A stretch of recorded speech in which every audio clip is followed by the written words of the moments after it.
Compañeros, ya vamos a hablar de esto y mucho más. Hemos tenido la visita del señor ingeniero César Martín, el expresidente del Consejo de Comunicación.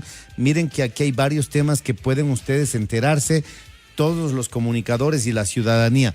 Bienvenido, señor presidente. Aquí está el ingeniero César Martín para hablarnos de mecanismos de protección a periodistas y a comunicadores, ¿verdad? Sí, bueno, muy buenos días para todos ustedes, buenos días. Para la audiencia, un gusto estar aquí en tan agradable programa, ¿no? Que definitivamente le pone una nota importante a la información. Y dentro de ese contexto, me gustaría hablar un poquito de las acciones del Consejo de Comunicación y del mecanismo de prevención y protección al trabajo periodístico. Primero, ¿cuál es su razón de ser? ¿Cuál es su creación? El mecanismo de prevención y protección al trabajo periodístico se creó en el año 2022 como respuesta estatal al trágicamente recordado tema de los periodistas de Diario El Comercio. La idea es que el Estado pueda articular directamente la protección para los trabajadores de la comunicación en caso de recibir alertas de obstrucción a su trabajo. ¿Quiénes son los trabajadores de la comunicación? Todos los que forman parte de un medio, periodistas, pero también trabajadores audiovisuales, personas que trabajan en los medios de comunicación. La idea es que cuando se detecten alguna de estas alertas, ya sea por nuestra propia medición en redes sociales o en medios de comunicación o por denuncias de los propios trabajadores, se pueda contactar con el trabajador afectado y se pueda poner a su consideración las ayudas estatales, como cuáles, por ejemplo, temas de protección a través del Ministerio del Interior, temas con Fiscalía también. Hemos tenido casos en los cuales nosotros hemos hecho denuncias a nombre de trabajadores de la comunicación.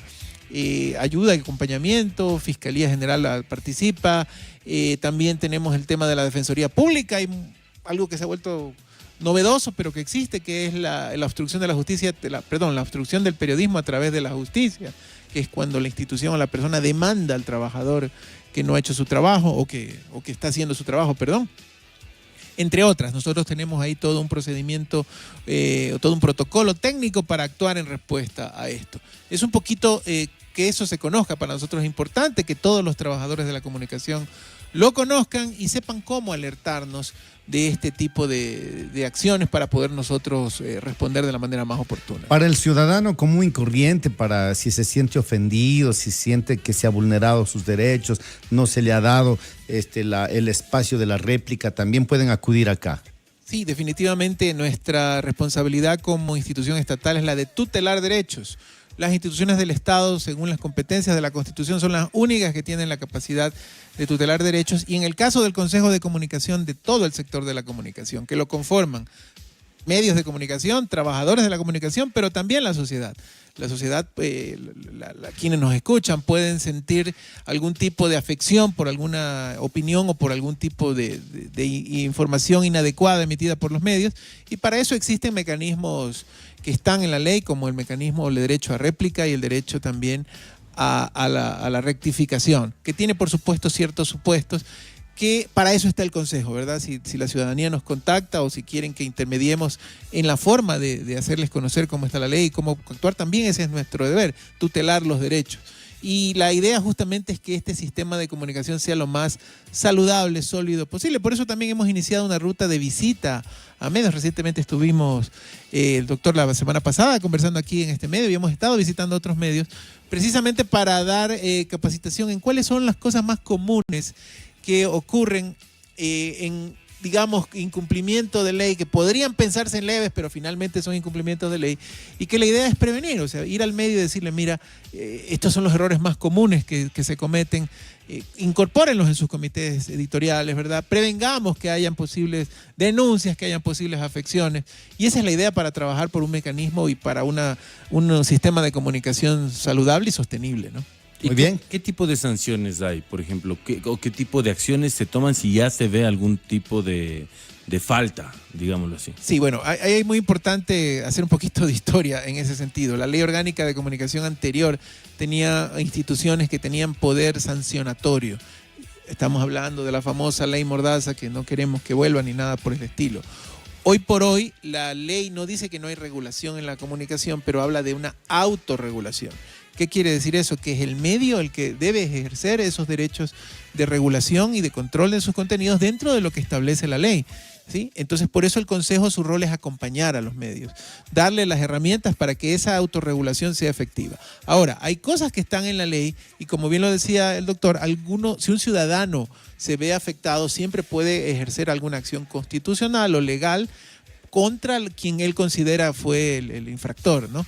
Y eso es importante que se exista porque hay cosas que están en la ley y entonces ellos tienen el derecho a ejercer esa acción. No existe hoy en la ley una institución que sancione de oficio o que tenga la capacidad de hacer este tipo de acciones. O sea, tiene el mismo medio que hacer las correcciones. Por ejemplo, aquí nosotros al señor Pablo King muchas veces con el permiso le decimos que es un guaguau de la corporación. No, pero es eso a él no le afecta, Por eso. si no él ya hubiese demandado. Más bien yo le quiero formular la siguiente interrogante, ingeniero, Mucho gusto. en un tema mucho más serio. Hace poco terminó el Mundial para la selección ecuatoriana de fútbol. El presidente de la federación es el señor ingeniero Francisco Egas.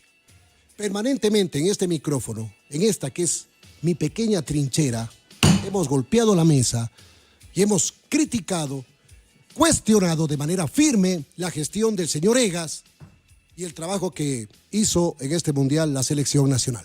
El señor Francisco Egas se puede sentir aludido, molesto, enojado, puede pedir al doctor Yunda, a la corporación, una réplica acá sentado donde usted está, ingeniero, y decirme todo lo contrario o no. Bueno, el derecho a réplica es una potestad que está en la ley, en la Constitución, y que, para resumirlo en determinadas cuentas, le da la potestad a la persona, ciudadano o institución que se sienta afectado a poder tener un espacio en las mismas condiciones. Claro. Para poder conversar sobre el tema. Hay que diferenciar entre lo que es réplica y lo que es rectificación. Correcto. La réplica es que la persona se presente en el mismo espacio y tenga la oportunidad de dar su versión al tema y que sea escuchado bajo las mismas condiciones, mismo horario, mismas condiciones. ¿Sería el caso este? ¿Qué sería el caso? Claro, y siempre nosotros abiertos a que si algún ciudadano o alguna autoridad se siente aludida, venga y por favor también participe, ¿no? Ese es el derecho a la réplica. Exactamente. Ahora, el señor ingeniero Egas, por ejemplo, ¿puede demandarle al periodista si se siente así demasiado aludido? Bueno, ahí depende de cuáles son las acciones Los términos que uno ha utilizado, digamos, por ejemplo. y acciones o acusaciones, si se quiere, que pudiesen o no haberse dado. Acusaciones sin pruebas. Correcto. Ya ahí viene más bien a un tema personal y legal que tendría que hacer. Pero ahí, por ejemplo, el Consejo de Comunicación, de lo que le he escuchado, César, entra como a una especie de tutelar y de analizar que no sea una injusticia. Bueno, más que no sea una injusticia, que se cumplan los derechos de la persona. Es decir, en este caso la réplica y la rectificación, si así lo deseó.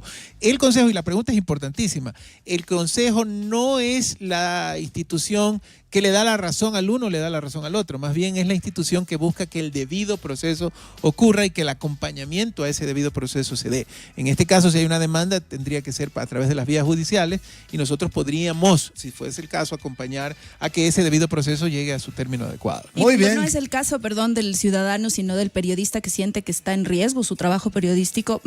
Se han escuchado casos en que hay amenazas, por ejemplo, no solamente a los periodistas, sino también a sus familias y que deben desistir de ciertas investigaciones. Sí, es por eso la creación del mecanismo. Nosotros como Constitución tenemos la competencia para tutelar derechos de todos, pero específicamente para el trabajo periodístico, dada su importancia y su rol en la democracia, existe este mecanismo de prevención y protección, el cual articula medidas instantáneas, inmediatas, una vez que se detecta la alerta, en protección de que ese trabajo periodístico continúe.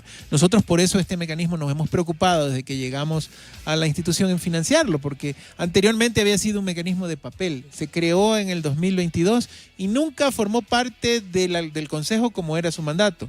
Nosotros llegamos a la institución, vimos que había esa falencia y gracias a Dios desde febrero de este año, con ayuda de las comisiones del Ministerio de Trabajo, ya forma parte de nuestra institución. ¿Qué significa eso? Que podemos acudir o podemos solicitar, y eso es lo que estamos haciendo con el Ministerio de Economía y Finanzas, fondos adicionales como un fondo de protección que nos sirva precisamente para el caso en el cual fuera necesario reubicar a un periodista, fuera necesario protección a las familias, que es algo distinto a lo que regularmente pudiese hacer la Policía Nacional, ¿no? Interesante tema, señoras y señores. El señor ingeniero César Martín, presidente del Consejo de Comunicación. Qué gusto, César. Bueno, un gusto siempre estar aquí con ustedes y pues ayúdenos también a promulgar este mensaje con los periodistas, con los trabajadores y con la ciudadanía para que conozcan que sus derechos están aquí y que nosotros estamos para tutelarlos. Sin lugar a dudas, así lo haremos. Muchas gracias y vamos a otra entrevista.